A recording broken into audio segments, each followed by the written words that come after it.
us look at the few or the important trigonometric functions now, which we'll be dealing with throughout the syllabus. So it's basically your sine, cos, tan, cot, secant and cosecant. You've already seen this in your 10th class, but you've only seen that for a triangle with positive side lengths, right? Now I'll give you a different perspective of the same thing. So as this triangle is available with you, right, and the coordinates of this point are x and y, that means this OB length is x and your AB length is y, right? And your OA is obviously under root x square plus y square, isn't it? What if I ask you what is sine theta? Sine theta is obviously opposite side by hypotenuse, that's y by under root x square plus y square, right? If I ask you what's cos theta, that's adjacent side by hypotenuse. If I ask you what's tan theta, that's sine theta by cos theta, or opposite side by adjacent side, and that's y by x. If I ask you what's cot theta, you can write this as 1 by tan theta, or cos theta by sine theta, or adjacent side by opposite side. If I ask you what's secant theta, that's 1 by cos theta, and that's basically hypotenuse by adjacent side. And finally, if I ask you cosecant theta, that's 1 by sine theta. You've already known this. And if I ask you what is the formula as far as this triangle is concerned, that's under root x square plus y square, which is your hypotenuse by opposite side. Now, as you see in this quadrant, your x is positive, your y is positive, so all these quantities will be positive, right? So all these quantities will be positive. So if I write about quadrant 1, as far as quadrant 1 is concerned, sine theta, cos theta, tan theta, secant, cosecant and cot all are positive in first quadrant. Now what I will do is I will shift this angle, I will shift this point AB to basically here, something like this in the second quadrant. So in the second quadrant, what will happen is your y will remain positive, so I'll exactly take the mirror image on that side, and the coordinates of this point A dash are basically your minus x comma y. So your x has become negative, but your y is positive, right? And what I will do is I will look at this triangle now, OB B dash, right?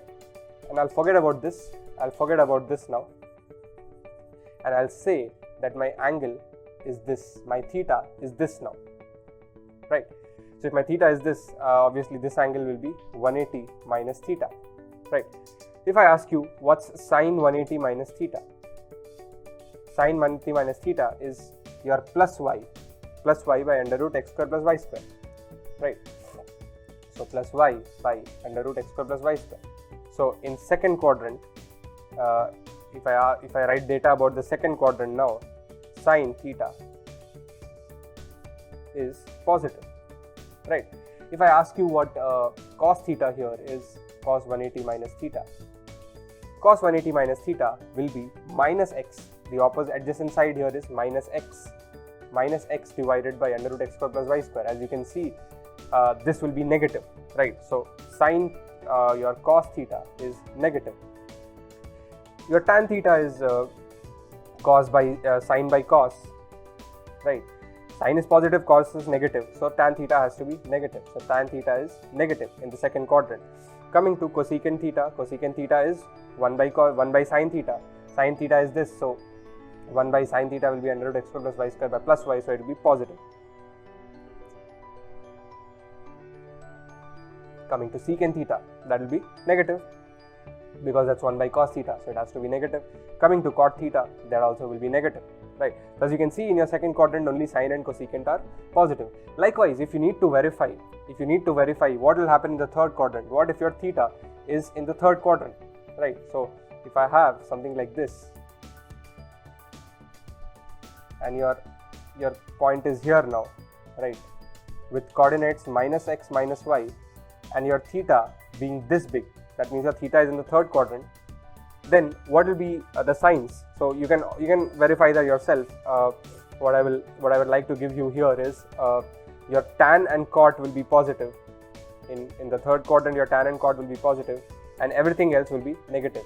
All other functions, your sine, cos, cosecant, secant will be negative, and in the fourth quadrant, your cot, your cos and secant will be positive and everything else will be negative. So all other negative. So I hope you have understood as to how this is happening. So with this, you can actually write the functions for, these functions that you see, they are valid for all trigonometric angles, not just acute angles. You might have an angle like 540 degree. You might have an angle like 570 degree, right? If you have 570 degree, as I told you at the beginning, you have to make sure that your theta, your angle lies between 0 and 360. So what you will do is you'll take the nearest multiple of 360. So 570 can be written as 360 plus 210, right? So 360 means you're covering a full rotation. So you're coming back to 0 again. So 360 is nullified, its effect is nullified. And then finally you have to go 210. So that means you have to go 180 degree like this, and you have to go 30 degree like this. So you have to go 210 degree. That means your theta will be in the third quadrant.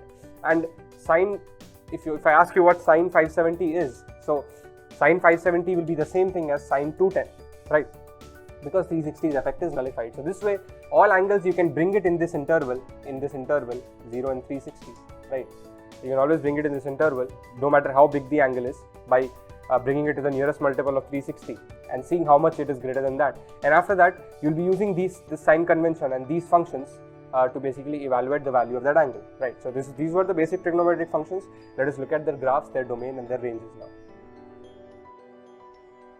Let us now look at the graphs of some important, of basically all the functions that you have seen. So if I say y is equal to sine theta, what you have to understand is this sine theta is a function. That means theta is an input and I get an output, right? So if I plot the input versus output, the sine graph that I get is of this form. As you can see, I've already told you its range is between -1 to 1. So sine theta's range is between -1 to 1. So whatever value you give doesn't matter. The maximum value that you can get for sine theta is 1, and the minimum value that you can get is -1, and everything else will be in the middle, right? And you can give any value of theta. So that's why the domain is -infinity to infinity. All the values of thetas are permitted, but what you will get as an output, so no matter how big a value you give for theta, the value that you will get from sine theta, the output that you will get will always lie between -1 and 1, right? And simply the reason for that is you have this triangle, you have theta a by c. Sine theta is a by c. If your a is positive, sine theta is positive, and what we saw is if my a is negative or it's on the negative x-axis, in fact that's in fourth quadrant, if my a is in the negative x-axis, so negative y-axis, then it will be negative, right? But the biggest value that this a can take is equal to c, right? So if your hypotenuse and your opposite side, they coincide in length, that is when you get the maximum value. You can't have the opposite side greater than the hypotenuse, which is why you can't have the value for sine theta greater than 1, right? Likewise, cos x, also the period of sine theta is 2 pi. Period means if you have this as your sine curve, as you can see, your sine curve looks something like this. It is, at 0 it is 0, at pi by 2 it is maximum, at pi it is 0, at 3 pi by 2 it is -1, right? So it lies between -1 and 1, as you can see. The graph's output, or output means the values on y-axis, that lies between -1 and 1, it's not more than that, right? And this is in the 2 pi region, like from 0 to 2 pi. So at 2 pi it's 0, and after 2 pi it repeats, before 0 it repeats. So basically the graph goes on like that, right? So it just repeats. That is what is meant by the period. So the graph just repeats in every 2 pi. So 0 to 2 pi, the graph will look like this.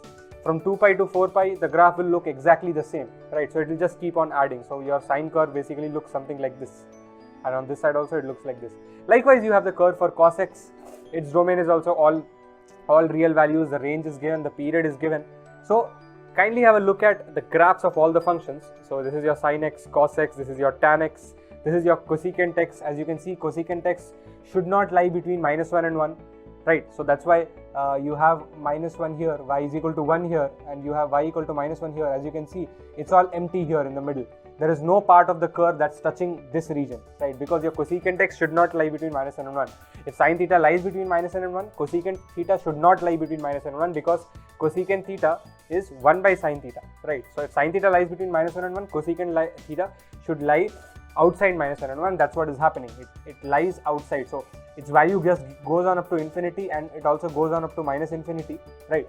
But it comes and stops here at minus 1, and from the top it comes and stops here at 1. But between 1 and minus 1 it's empty, right?